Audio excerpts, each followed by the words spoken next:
સતત એમના વડપણ નીચે કામ કર્યું છે તેઓ પ્રતિભાવ આપશે.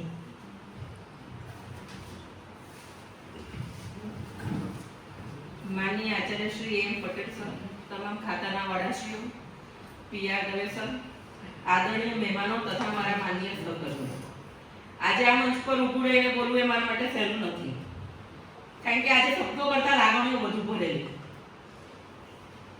આજે આપણે એક મહાન શિક્ષક, સ્નેહી માર્ગદર્શક અને આદર્શ વિભાગના વડાને વિદાય આપી રહ્યા છે, શ્રી કેસી ભટ્ટ સર. કેસી ભટ્ટ સર સંસ્થામાં 1 નવેમ્બર 2022 રોજ હાજર થયા. જીપી ખેડા સંસ્થા મેં જોઈન કરી છે 2 માર્ચ 2016. ત્યારે ખાતાના વડા શ્રી સીબી પટેલ સર હતા, જે અત્યારે હાજર છે. કોલેજ ખાતે સૌથી નાનું ડિપાર્ટમેન્ટ હોય તો અમારું એપ્લાઇડ મિકેનિક્સનું ડિપાર્ટમેન્ટ, સર અને હું. ભટ્ટ સર પાસે એપ્લાઇડ મિકેનિક્સ વિભાગની સાથે સાથે કમ્પ્યુટર વિભાગનો બી ચાર્જ હતો. ભટ્ટ સર માટે શિક્ષણ માત્ર ફરજ નહોતું, એપ્લાઇડ મિકેનિક્સ જેવા કઠિન વિષયને પણ તેમને પોતાની સરળ સમજાવટ, ધીરજ અને ઉદાહરણોથી વિદ્યાર્થીઓ માટે સહેલું બનાવી દીધું હતું. તેમણે વિદ્યાર્થીઓને માત્ર પાઠ્યક્રમ જ નહીં, પરંતુ શિસ્ત, મૂલ્યો અને જવાબદારીને પણ શીખવ્યા. વિદ્યાર્થી માટે ભટ્ટ સર માત્ર શિક્ષક નહોતા, પરંતુ એક વિશ્વાસનો આધાર હતા. અનેક વખત કમ્પ્યુટર વિભાગના વિદ્યાર્થીઓ પોતાના જીવનની મુશ્કેલી લઈને ભટ્ટ સર પાસે આવતા અને સાહેબ હંમેશા તેમને સાંભળતા, સમજાવતા અને સાચો માર્ગ બતાવતા. તેમના શબ્દોમાં હંમેશા કઠોરતા કરતા કરુણા વધારે હતી. કદાચ એવું હોય કે કોઈ વિદ્યાર્થી આવ્યા હોય ને તો હું વધારે કઠોર થઈ જાઉં, અને ભટ્ટ સર શાંતિથી સ્ટુડન્ટને સમજાવે. કહેવાય છે ને કે ભણવાની કોઈ ઉંમર નથી હોતી, એ વાત ભટ્ટ સર માટે સાચી છે. જે રીતે અગાઉ વિશાલ સરે વાત કરી કે મૂક ટ્રેનિંગની, ભટ્ટ સર સાથે અમે બી મૂક ટ્રેનિંગ લીધી હોય, અને સર એવું નહીં કે ડિસિપ્લિનની જ જીઓટેકનિકલ એન્જિનિયરિંગની જે મૂક ટ્રેનિંગ અમેથી ઘણા અમે લોકોએ આપી હતી, અમને બધાને ટ્રેનિંગ હાર્ડ લાગી હતી, પણ ભટ્ટ સર ટોપર હતા. હમણાં જ હાલમાં અમને લોકોને તો એવું છે કે ભાઈ ચલો કેશ માટે ટ્રેનિંગની જરૂર છે એટલે ટ્રેનિંગ અપ્લાય કરે.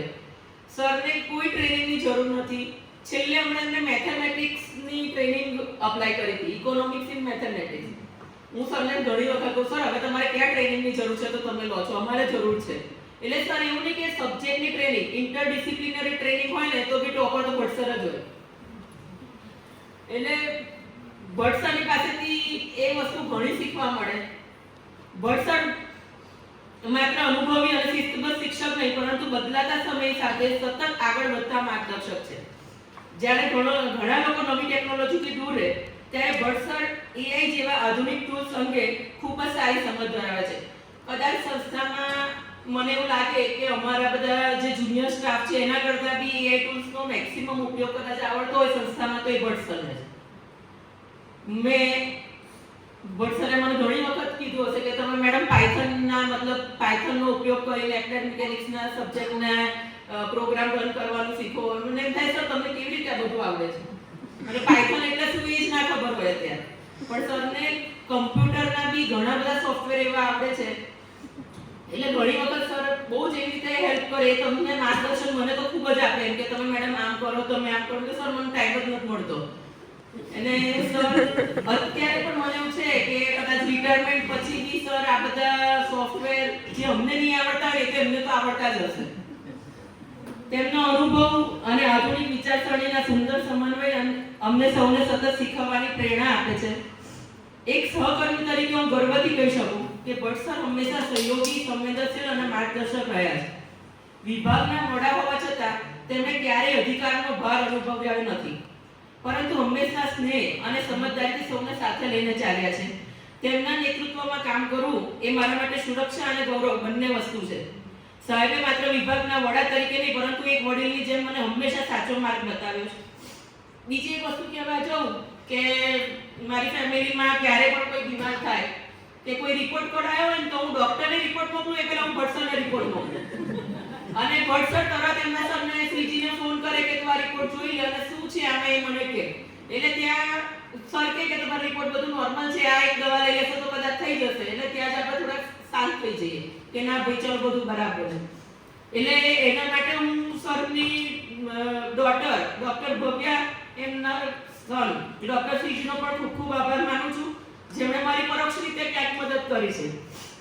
સર, આજે આપ નિવૃત્ત થઈ રહ્યા છો, પરંતુ આપની હાજરી, આપની શીખ અને આપના સંસ્કાર આ સંસ્થામાં ક્યારેય નિવૃત્ત નહીં થાય.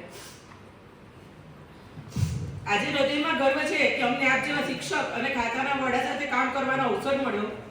આપ અમારા માટે હંમેશા પ્રેરણાનો દીવો લઈને પ્રકાશ આપતા રહેશો. આપના આવનારા જીવન માટે હું આપને સ્વસ્થતા, શાંતિ, આનંદ અને પરિવાર સાથે સુખદ સમય હૃદયપૂર્વક શુભકામનાઓ પાઠવું છું. આશા છે કે આપનો આશીર્વાદ અને માર્ગદર્શન અમને હંમેશા મળતું રહેશે. આભાર.